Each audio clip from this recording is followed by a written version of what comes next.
A new genetically modified purple tomato may hit the grocery market stands, and it'll be genetically modified. Purple tomatoes will be able to be grown in American gardens from next year.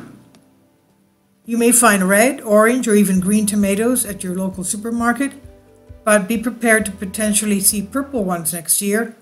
The USDA has approved a genetically modified purple tomato to be sold to the American public. In a September news release, the agency explained, from a plant pest risk perspective, this plant may be safely grown and used in breeding.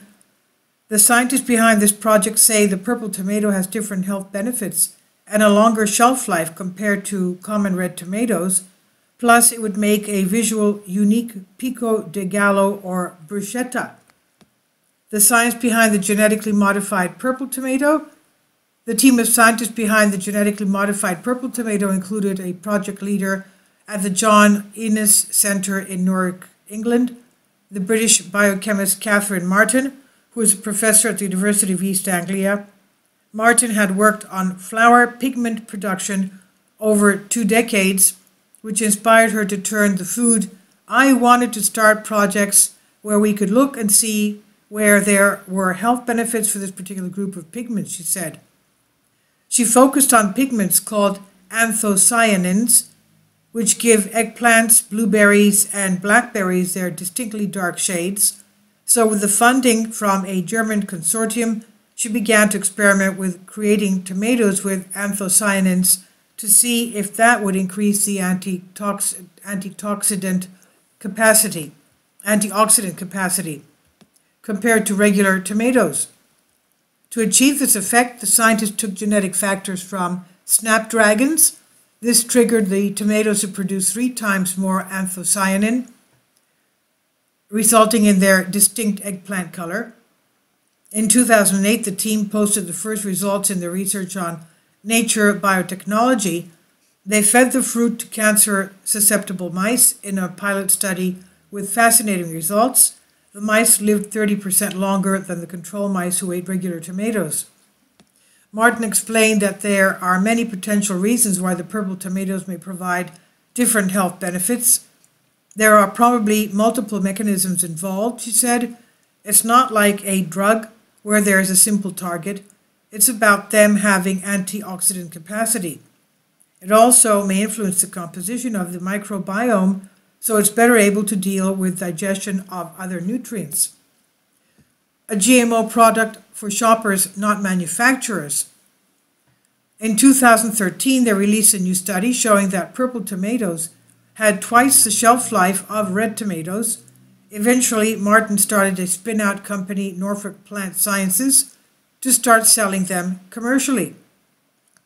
They also are working on purple tomato juice, purple beefsteak tomatoes, purple cherry tomatoes, and purple sun-dried tomatoes. Additionally, there are seeds for people to grow their own purple tomatoes in their own home gardens. Historically, engineers worked on genetically modified foods approved by the FDA for the purpose of sustainable production. Meanwhile, food modified for health benefits don't have much precedence.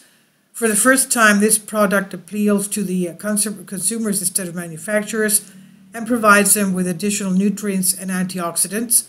However, many people are concerned about GMOs despite extensive research analyzing their safety, and this could dramatically dampen potential sales. But Nathan Pumplin, CEO of Norfolk US-based commercial business, is optimistic about consumers' response. He said, "We look at the problems facing our society as far as sustainability, climate change, health tied to diet and nutrition, and what's clear for the response from our announcement is that it's a really important topic to a lot of people." Pumplin said, "I'm encouraged that a lot of people are starting to relook at biotechnology in light of the important challenges." Is it healthier and tastier? Now the USDA has approved the genetically modified purple tomato. However, the company still needs to approve the approval from FDA before fully commercializing. In the meantime, Norfolk plans to launch limited market tests in 2023 to find the tomato's potential demographic. As far as taste goes, there is no difference from red tomatoes, As Pumplin said, it tastes like a great tomato. Similarly, Fred Gould, co-director of the Genetic Engineering and Society Center for North Carolina State University, states that ultimately consumers will decide the tomato's success. Gould also points out that it is unclear how much anthocyanin someone needs to consume to gain the health benefits. He said there is some uncertainty in what they're doing. Is this fruit actually healthier for you? Maybe it is, but it would be really interesting to see the data, he said. I think this is a good opportunity for people to start discussing what kind of evidence they would like to see to be convinced that these tomatoes are healthier. This is from Sarah Buren, guest writer, Collective Spark. Please leave your comments. Thank you for your support. Kindly support my Patreon account. The daily posts are 5 videos daily, and they are totally different from what I have on my YouTube channel. Thank you so much for your support and that you find all my content so interesting. You'll find the Patreon account details in the description box below.